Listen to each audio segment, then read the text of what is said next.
Ya volvemos.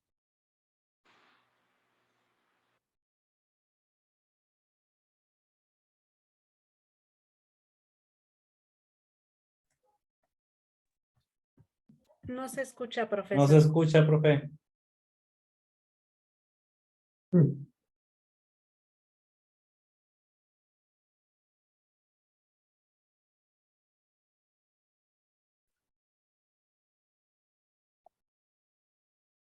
No se escucha, profe. Profe.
Ok, ¿me pueden decir si ya se escucha? Sí, asesor, ya se Ok, escucha. muy amable, gracias. Fallas técnicas. Ok, entonces les estaba compartiendo que el diagrama de flujo que igual estamos viendo en lo que es la fase 3 es una parte muy importante para la realización de su trabajo. Entonces a veces no tenemos que confundirlos entre un diagrama de flujo y un esquema. La diferencia en que hay entre un diagrama de flujo, flujograma y entre un esquema es que el esquema no tiene una toma de decisiones. Dentro de un diagrama de flujo siempre vamos a encontrar la toma de decisiones representadas con un romboide. Ese romboide es donde va la pregunta clave hacia dónde queremos dirigirnos. ¿Qué pasaría si yo me fuera por el camino de un sí? ¿O qué pasaría si me fuera por el camino del no? ¿Y hacia dónde me redireccionarían mis flechas? Entonces, como les comentaba que el flujograma fue creado en 1921 y la importancia precisamente era para determinar cada una de las tareas y saber qué estrategias, qué amenazas podrían afectar y con ello precisamente elaborar un plan de acción. En 1947 nos dice, el uso del diagrama creció de forma constante, de modo que en 1947 se crearon los primeros sistemas de conjuntos de símbolos, con diagrama de procesos para los diagramas de flujo. Con el tiempo se estableció una simbología común para crear este tipo de diagramas que continúa hasta hoy. Un siglo después de su creación, el diagrama de flujo sigue siendo un método popular para crear descripciones de procesos y definir las tareas. Entonces aquí podemos ver más o menos cuáles son las simbologías. Actualmente hay una infinidad de símbolos que se pueden usar dependiendo el tipo de proyecto. Por ejemplo, los informáticos utilizan más simbología todavía porque utilizan mucha programación. Pero la básica que nosotros tenemos que emplear es lo que es este óvalo, que es el inicio o finalización. Siempre va a estar al principio y va a terminar en el final con la parte del fin. Y los recuadros es el proceso, las flechas es el flujo de la información y el romboide es la decisión. Ese es el que nos va a permitir saber qué sucedería en cada camino, ¿no? El subproceso realmente nosotros no lo vamos a ocupar porque todavía es un proyecto que no está puesto en marcha. Estamos elaborando todavía el machote del proyecto. Adelante, Alice. Profe, ay, qué bueno que abordó esto porque ya no le iba a preguntar, dije sí lo mando, pero Por ejemplo, en mi diagrama de flujo, mi primera tarea es buscar al representante de mi colonia para pedir su apoyo en mi proyecto. Entonces eso ahí es cuestionable porque puede ser que me diga que sí, puede ser que me diga que no. Exacto. Pero entonces el ovalito yo lo pongo nada más y le pongo inicio y luego abajo le pongo un rombito y ya con esa de visitar al representante de colonia para pedir su apoyo en el proyecto y me puede decir sí o no. Y por ejemplo, si me dice que sí, pues yo le puse adelante otro cuadrito que diga ya no es necesario buscar a otra persona. Pero si me dice que no, tengo que buscar otra persona que apoye mi proyecto. Y luego abajo la segunda tarea es buscar colaboradores. Entonces, ahí es donde yo tengo duda. ¿Estas flechas ya las mando hacia buscar colaboradores, cualquiera de las dos? O sea, el sí y el no, ¿o qué hago ahí en ese caso? La flecha de buscar colaboradores va a ir justo abajo de su pregunta clave.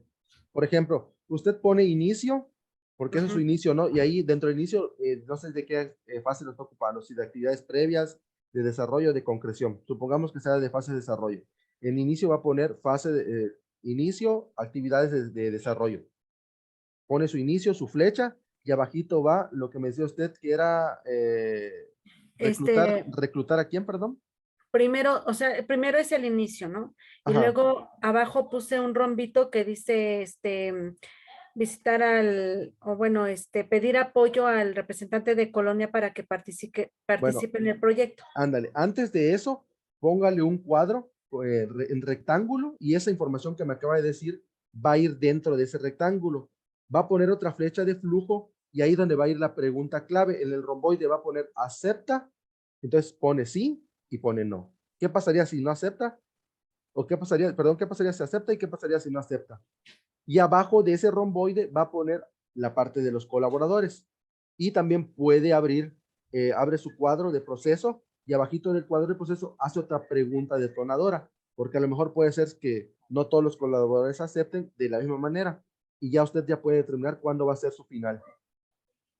Ah, ok. Y en el final, como si ya es una tarea que no requiere de toma de decisión como el rombo, eso, la pregunta detonadora, ya lo puedo poner ahí con el final o el ovalito se tiene que poner nuevamente final. En el ovalito le puede poner la última tarea y ya queda al ladito le puede poner final, ya para cerrarlo. Ah, ok. Sí, para que se sepa que esa es el final de su tarea.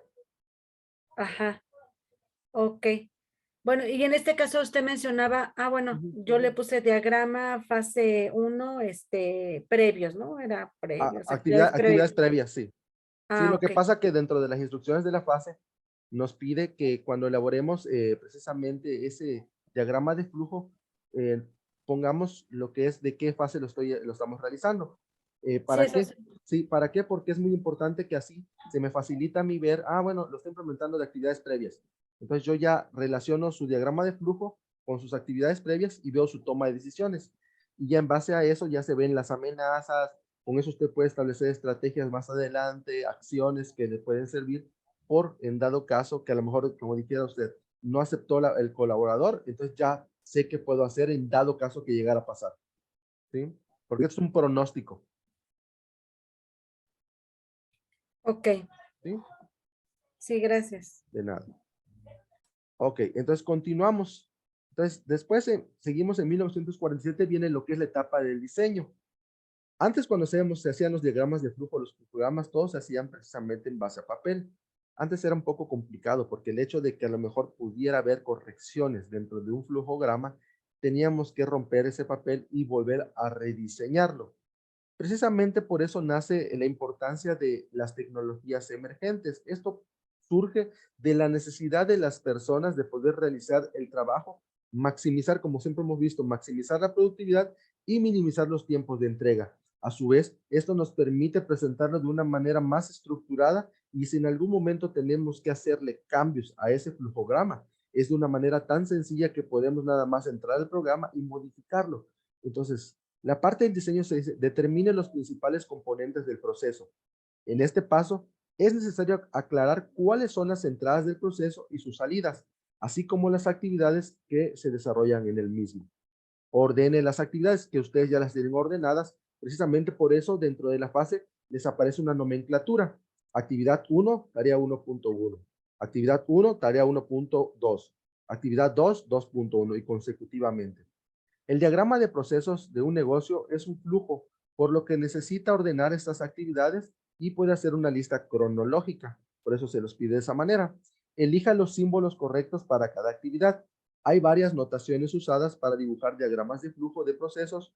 Por lo tanto, al indicar correctamente cada tipo de actividad, utilizaremos los símbolos correctos, que esa es la parte fundamental. Dentro de este tipo de proyectos que son sociales, solo tenemos que aplicar 3 tipos de símbolos, que es la línea de flujo, el recuadro, perdón, 4. Entonces, el recuadro, lo que es el óvalo de inicio y finalización, y lo que es el romboide, que es para la toma de decisiones, que esa es la parte importantísima. Haga la conexión entre las actividades.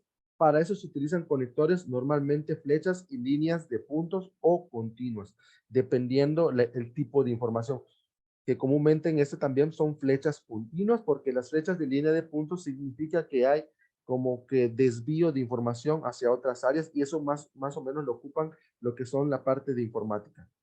Indique el comienzo y el final del proceso. Puede parecer trivial, pero a veces las personas se olvidan de indicar cuándo el proceso inicia y cuándo termina. Y esta es una información muy importante para establecer límites para los propietarios del proceso, gerentes y supervisores. Entonces, ¿por qué es importante el inicio y el final?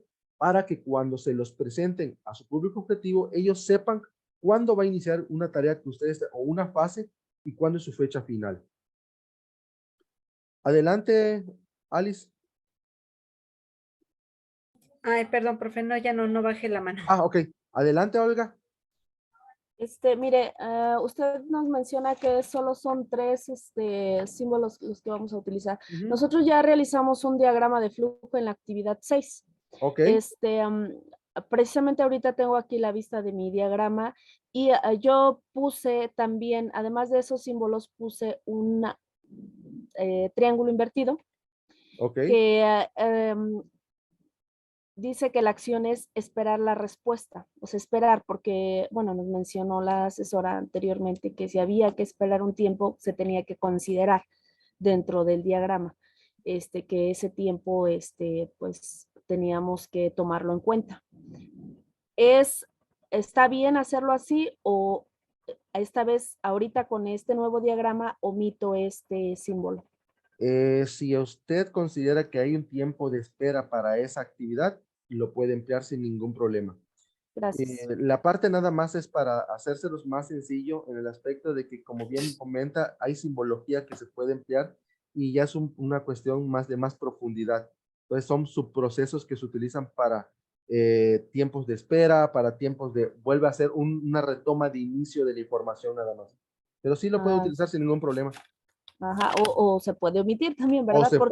O se puede omitir. Como sí, usted lo es que desee. tuve que acotar acciones porque la verdad no me daba el espacio del diagrama para ponerle todas las acciones y además implementarle el tiempo de espera. Entonces, en la fase anterior tuve que quitar acciones que tenía yo pensadas poner. Sí, porque al final el establecer un tiempo de espera le va a hacer que esa parte de esa ruta se vuelva mucho más larga. Sí, sí, así es. Bueno, gracias. De nada. Adelante, Natividad. Profe, buenas noches. Buenas noches. El diagrama de flujo es solo una fase, ¿verdad? Es de una fase, exactamente. Puede ocupar previas, desarrollo de concreción. Ok. Gracias. De nada. Entonces, ¿cuál es la función del diagrama de flujo? Como ya se ha mencionado, un diagrama de flujo es la representación gráfica o simbólica de un proceso para abordarlo de forma más sencilla y versátil. O sea, es la forma sencilla de expresar una tarea a través de pura información. Es así como se convierte en una herramienta aplicable a cualquier tipo de actividad y campo, aunque suele emplearse primordialmente en áreas como tecnología, finanzas, programación y gestión de proyectos. En este sentido, ¿por qué en la gestión de proyectos? Precisamente, de hecho, tenemos que utilizarlo, porque cuando nosotros elaboramos un proyecto, realmente siempre vamos a tener amenazas. Hay factores externos y factores internos que pueden afectar a los proyectos. como bien mencionaba la compañera anteriormente, con una simbología de un triángulo invertido, el hecho de esperar una información, eso ya puede provocar una amenaza dentro de un proyecto. El no saber cuánto tiempo nos va a tomar una licitación, por ejemplo, ya provocaría una amenaza, un factor externo, porque es algo que no podemos controlar, el tiempo. Si yo el día de hoy tengo que solicitar a lo mejor un apoyo económico a un sector, ya sea privado, un sector gubernamental, yo meto una licitación, yo meto un préstamo, yo meto un proyecto, entonces yo tengo que estar a la espera. Pero ¿qué sucede si, por ejemplo, esa tarea tiene una subtarea? Va a ser que voy a tener que esperar la respuesta para que yo pueda avanzar. Entonces, a través del diagrama de flujo, voy a establecer acciones que me permitan contrarrestar esa espera que voy a tener. ¿Cómo?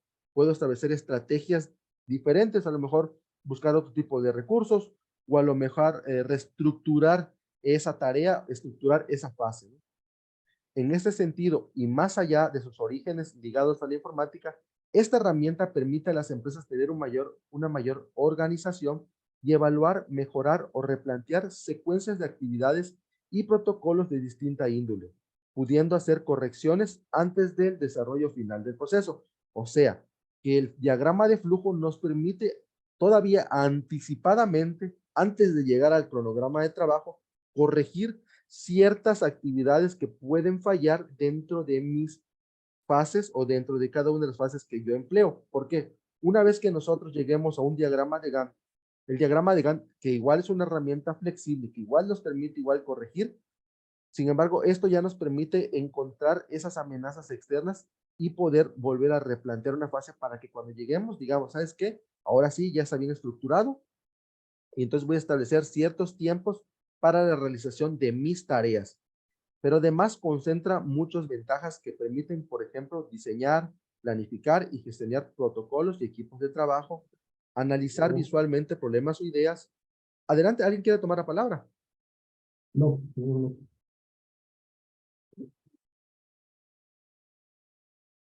Ok.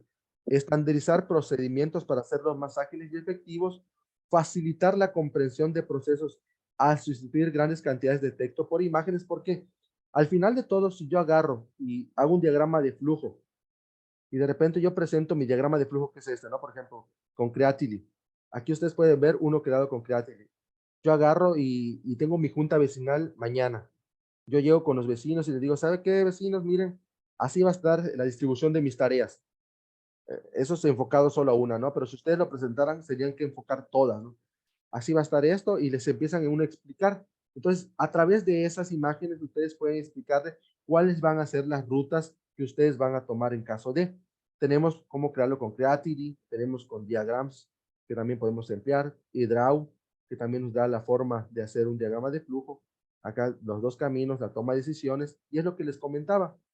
Siempre se van por el proceso de utilizar la simbología más básica, Microsoft Vision, el Ludichart, que también podemos emplear cada una de sus tecnologías emergentes. Y vamos a ver la parte de la otra proyección,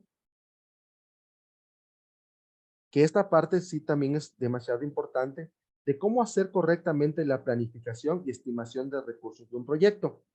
Bien, ¿por qué es tan importante establecer los recursos de un proyecto? Esto nos permitirá saber cuánto tiempo nos va a tomar hacer cada una de las tareas. En sesiones pasadas yo les comentaba el hecho de que ustedes, por el aspecto de que vayan conociendo cómo se estructura adecuadamente un proyecto, conozcan cuál es la segmentación del mercado a la que ustedes se dirigen. Si yo, por ejemplo, el día de hoy quiero hacer un muestreo de algún segmento, de algún nicho de mercado, yo voy a agarrar un segmento de personas y decir, me voy a enfocar a 50 personas porque ese va a ser mi nicho. Pero cuando hablo de proyectos a corto plazo, cuando hablamos de proyectos sociales que son a largo plazo, estamos estableciendo o trabajando con una gran magnitud de personas.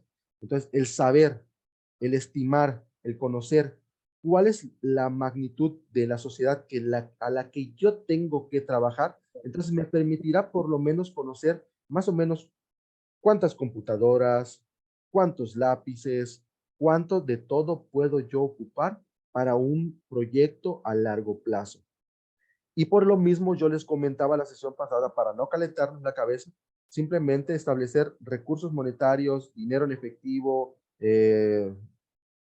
donaciones.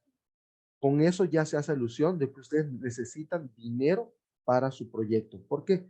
Porque al final de todo, hasta cuando hacemos una licitación dentro del gobierno o tenemos que pedir materiales en el área del almacén, realmente son precios estimados, porque no sabemos, el precio de un producto de hoy cambia para mañana, y eso es muy, muy cierto. Realmente ustedes ven el precio de un producto, van a la tienda y de repente dicen, está en oferta, pero si ustedes regresan el día de mañana a esa misma tienda, van a ver que ya no está, porque van cambiando, rotan precios. Entonces, por lo mismo, el no saber cuánto es el valor del precio de la moneda de ayer al de hoy, eso nos permite o nos da un margen de error. Adelante, Norma. Sí, y también varían los precios según los estados. Yo Varían los precios según eso. estuve en Cancún hace Sí. como 6 meses y está súper carísimo, porque como es turístico, Ujú. yo me quedé espantadísima, ¿no? Y dije yo, ay, no, valoro mi estado. ¿De dónde es usted, perdón? De Chiapas, soy de Ah, Tapachula, Chiapas. fíjese, está muy Sí, bonito por ahí. sí varía los precios. De hecho se gana más, o sea, la diferencia es que se gana más, pero también se gasta más. Efectivamente, Esa de es hecho, es una realidad. la diferencia, porque yo fui a varias tiendas y sí los precios estaban elevados, ¿no, hombre? Fui a la playa aquí una bolsita de fruta, póngale mango, pepino, así, cualquiera, mango, pepino, Sí, le vale 15 pesos la bolsita sí, de mango, porque aquí Chiapas produce mango, produce sí. pepino. Y llegué allá y me cobraron 70 y me De quedé hecho, espantadísima. es muy No, mejor caro. hubiera dicho, no lo como. De hecho, hasta le cobran por tomar sol. Ajá, así es, sí, sí, sí, hay playas muy reservadas. Definitivamente, de hecho, así es por acá, Quintana Roo. Ok, muchísimas gracias. Adelante, Olga. Mire, como nos comentaba, que Sí, nuestro proyecto no debe de depender de un recurso económico que venga de una dependencia. Las acciones que podemos implementar para generar ese recurso, para recaudar ese recurso, son donaciones o rifas o kermés. Entonces, también de esa manera nosotros no podemos especificar la cantidad que vamos a recaudar. No puedo decir, yo en una rifa voy a recaudar 3,000 pesos o voy a recaudar 50,000 pesos. Entonces, pues qué bueno que no está accesible a que nada más pongamos recurso monetario, porque si tenemos que especificar cantidades en sí, ahorita ningún proyecto sería viable. De esa manera, ningún proyecto sería viable. es muy correcto lo que acaba de decir y de hecho es la realidad. Si yo me basara realmente en lo que es, ni un proyecto sería viable. ¿Por qué? Porque ustedes ya requerirían de mucho más tiempo. Realmente, y seré bien honesto con ustedes, para establecer un proyecto no podemos acabarlo en 4 semanas. Requerimos mucho tiempo para ir estableciendo estudio por estudio. Entonces, sí hay que ser muy, muy, muy específicos. Por lo mismo es que yo les digo, no se calienten con esa parte, solo pónganle esa palabra, porque yo sé que un proyecto social no vas a decir, solo voy con 3,000 pesos voy a resolverlo, ¿no? Requerimos de mucho capital para poder solventar un proyecto y más a veces escasez de agua, recolección de basura, ríos contaminados, enfermedades, concientización, todo eso requiere de tanto de mucho esfuerzo como de mucho valor económico. ¿Sí? Sí, así es. Bien, entonces, como les comentaba, entonces, de esa manera nosotros podemos proyectar un proyecto viable al hecho de establecer dinero, porque el dinero es un valor monetario que circula y es cambiante. Como les comentaba, el peso de hoy no vale lo mismo que el peso de mañana. Entonces, establecer solamente dinero, con eso ya voy a hacer alusión de que ustedes requieren efectivo para comprar materiales, para pagar el recurso tecnológico, para pagar el recurso humano, porque también sabemos que la importancia de la estimación de cada uno de los recursos tenemos que contemplar el recurso humano. Cuando hablamos de un especialista, cuando hablamos de un profesionista, no nos va a trabajar de gratis, va a requerir de una remuneración económica. Entonces, ¿cómo lo vamos a hacer? A través de la gestión, a través de obtener dinero, como comentaba la compañera, ya sea que un proyecto ustedes ya más adelante lo quieran llevar a cabo, ahí sí van a tener que especificar cuánto van a recibir de donaciones, cuánto va a haber de aporte a capital por parte de un sector gubernamental, cuánto va a haber de aporte de capital por parte de la sociedad. Entonces, ahí sí ya tenemos que establecer adecuadamente un análisis de o un estado de pérdidas o ganancias dentro de un balance general. Bien, el éxito de la gestión de un proyecto se apoya en el proceso de estimar correctamente los recursos. De hecho, vemos la palabra estimar. ¿Por qué? Porque solo son estimados. Realmente no sabemos exactamente cuánto vamos a ocupar hasta precisamente llegar a la etapa de un estudio financiero. Estos deben de estar determinados por la dirección del proyecto lo antes posible, idealmente antes de que el proyecto se ponga en marcha. Por eso y precisamente una de la importancia que tenemos al establecer esto es el hecho de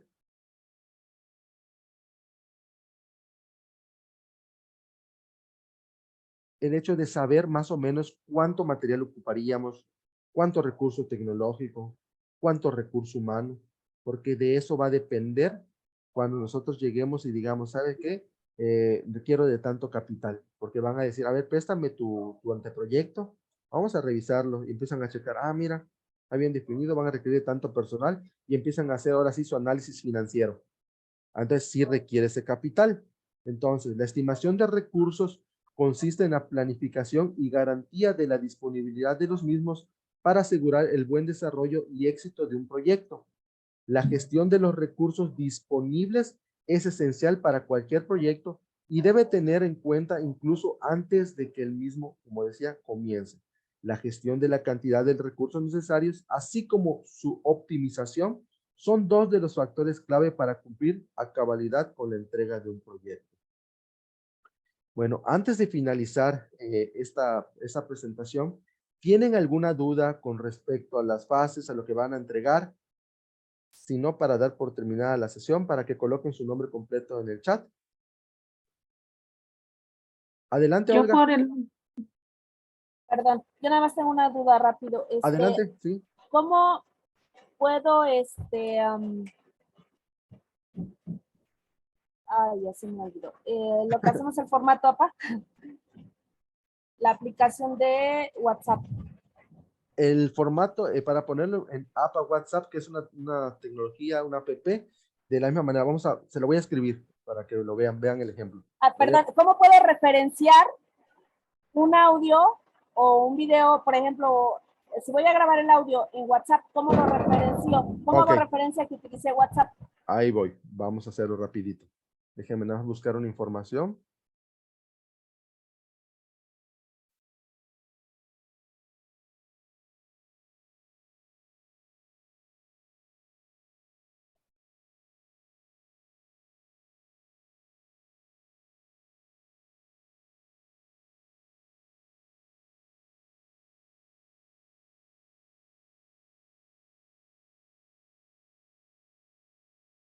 ¿Cómo se llama su proyecto? Al rescate de nuestra identidad.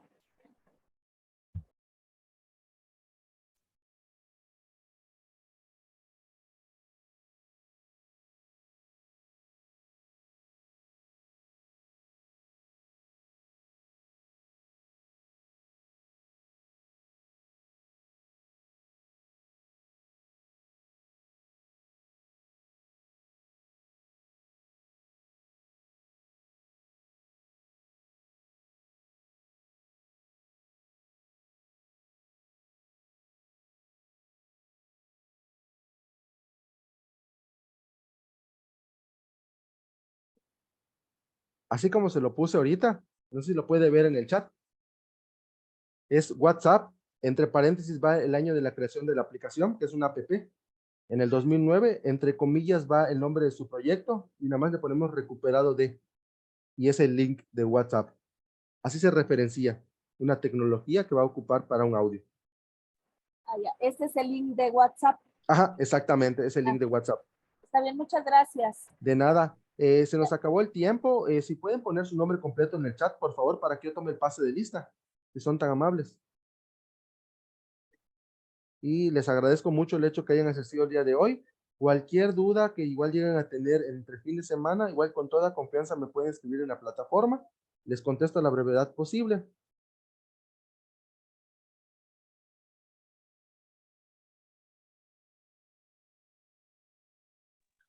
No te preocupes, Gracias, buenas Guillermo. noches. Al contrario, Buenas gracias por noches para asistir. todos. Gracias, muy bonita noche y bonito fin de semana. Muchas gracias, igualmente. Buenas noches. Buenas noches a todos. Bonita noche a Buenas todos. noches a todos. Gracias, profesor. Buenas noches, bonito fin de semana. Hasta luego, cuídense mucho.